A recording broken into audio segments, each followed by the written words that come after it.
Allez, salut à tous, c'est Ghostplayer. Aujourd'hui, on se retrouve avec le crash test console de cette Xbox 360 Slim. Voilà.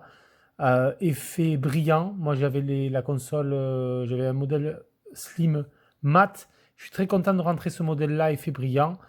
Acheté en vide-grenier. Je vous invite à aller voir ma dernière vidéo vide-grenier live.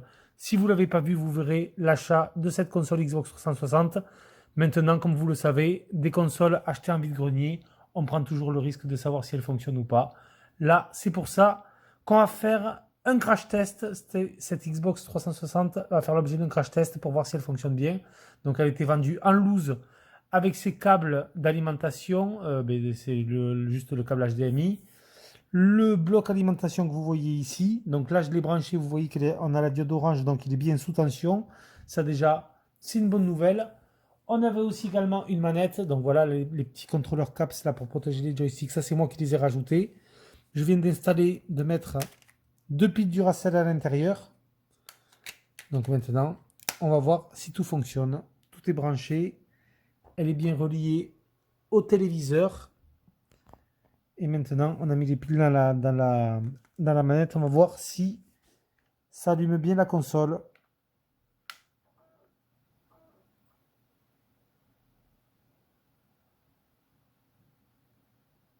Alors apparemment, les diodes vertes de la console s'allument ici. Les diodes de la manette aussi. Et on a le logo Xbox qui vient de s'afficher sur le téléviseur. Voilà, donc vous pouvez le voir là, il n'est pas du tout relié à Internet. Donc pour l'instant, ça m'a l'air pas mal tout ça.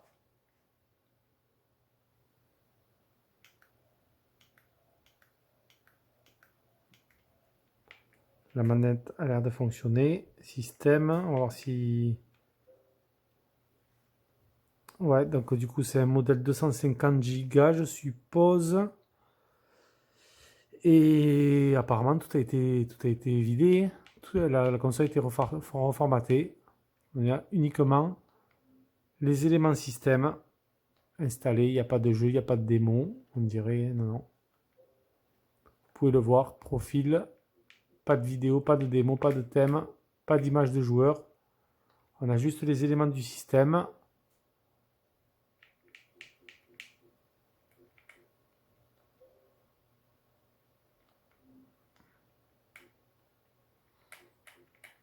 Paramètres Kinect, paramètres de la console. Bon, voilà. 1080p, écran large HDMI. Bon, on a juste la configuration système. Pas d'appli. De toute façon, là, elle n'est pas reliée à Internet à la console. Donc, écoutez, pour l'instant, le crash test est concluant. Là, déjà, la console s'allume. On va quand même regarder en direct si on n'a pas... Bon, normalement, non, parce que sinon, on aurait eu le jeu qui se serait détecté. On va faire ouvrir le lecteur.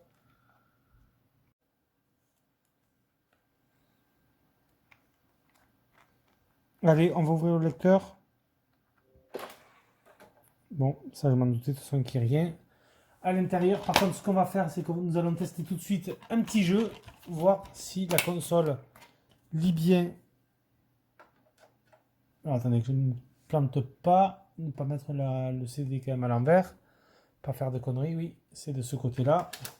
Hop, on va refermer, puis on va voir si tout se lance bien, si tout fonctionne bien.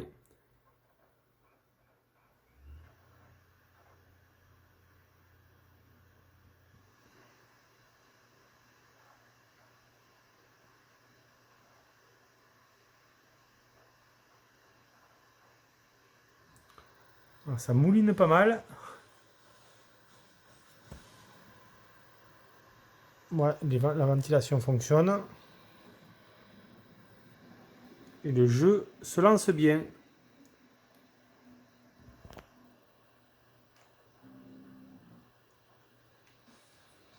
Bon, écoutez, je vais mettre le téléphone sur trépied et je vais faire un petit gameplay pour voir si la manette fonctionne bien et si on n'a pas de crash en jeu. Allez, c'est parti. Allez, c'est parti. On va tester un petit peu le gameplay.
Bon, j'ai raté mon whip, je me souviens plus du tout des commandes de ce jeu.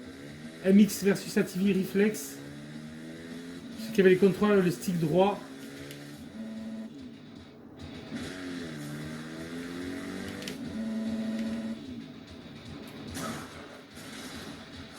Bon, écoutez, c'est vraiment un test pour voir si la console fonctionne bien. La manette, en tout cas, fonctionne au poil. Tous les boutons ont l'air de bien marcher. Mettre pause. L'analogique fonctionne bien.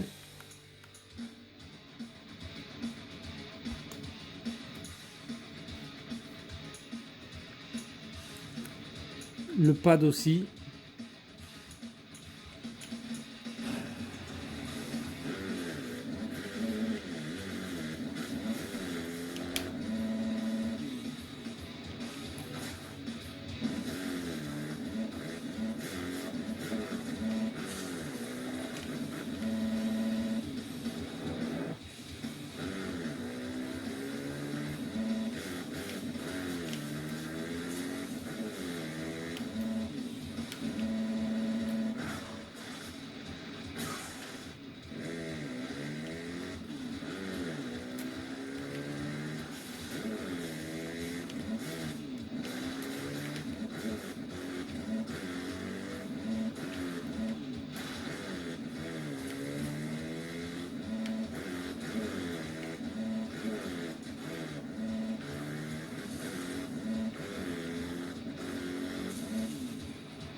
Bon, on va se quitter sur ce crash.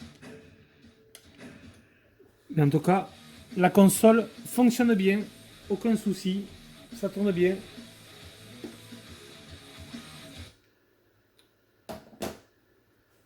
Allez, on va couper le son. Bon, vous le voyez. La console fait pas trop de bruit, ça va, ça reste correct. Mais en tout cas, elle tourne à merveille. Hein. Franchement, il n'y a rien à dire. Le crash test est concluant. Bien entendu, il faudra jouer quand même quelques heures pour voir si elle ne chauffe pas trop. Là, elle ne chauffe pas du tout. Absolument pas. Voilà, alors à ce niveau-là, c'est quand même un petit peu tiède. Ça va, ouais, non, c'est pas non plus brûlant. Hein. Mais bon, là, j'ai pas joué assez longtemps. Il faudra faire bien tourner la console pour voir si on n'a pas de soucis. Quoique là, sur le dessous, elle est quand même un peu chaude. Hein, à ce niveau-là, là en bas. Là aussi. Ah oui, c'est sur ce côté-là, un peu tiède, mais à ce niveau-là, je sais pas pourquoi, c'est quand même assez chaud. En peu de temps. Bon, écoutez. À voir, j'espère qu'on n'aura pas de soucis avec. Surtout pas les 3 LED rouges.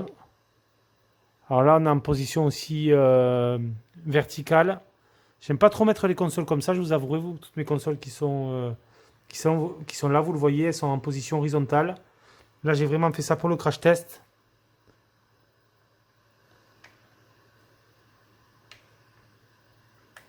On va se remettre sur l'accueil de la Xbox.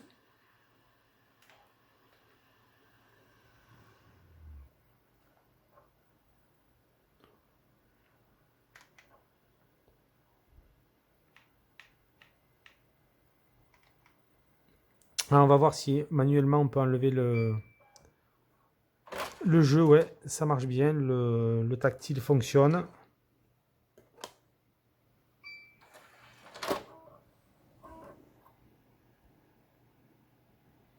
Bon, c'est pas trop mal. À voir avec le temps, mais je vous avouerai que c'est vrai que là, à ce niveau-là, la console est bien chaude quand même. Alors, est-ce que c'est parce qu'il y a l'aération sur le côté qui est quand même un petit peu bouchée, contrairement où c'est dégagé en haut.